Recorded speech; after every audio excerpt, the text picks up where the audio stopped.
So if we're working on tooth number 30, I'd like to start on the distal line angle here.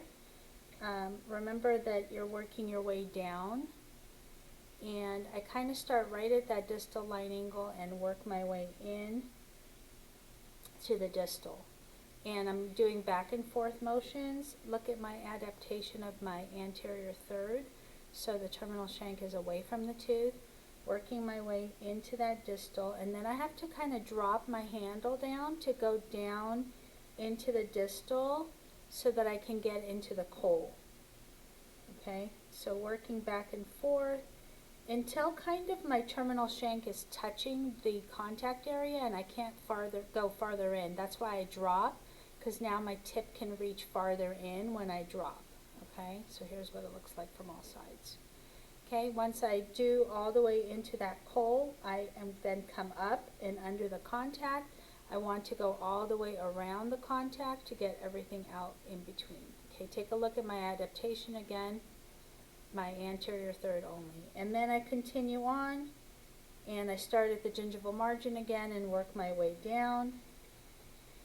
And I'm kind of sweeping back and forth, working my way. There's not a ton on the buccal. If I really don't feel much, I kind of do a bigger sweep, getting to that mesial. So I was using the face here, lateral side for most of my buccal. If I did find a piece of calculus, again, look at my terminal shank away from the tooth, adapted. If I did find a piece of calculus, I could tap on it. I could also rotate and use more of my face if I needed more power. So I could do that. And then continue on. If I don't find a lot, don't spend a lot of time there. Moving on to the mesial here. I'm going to drop my handle down to adapt with the back. So here, but that's not going to get me very far interproximally, so I may have to rotate to the lateral side to really drop down into that mesial section.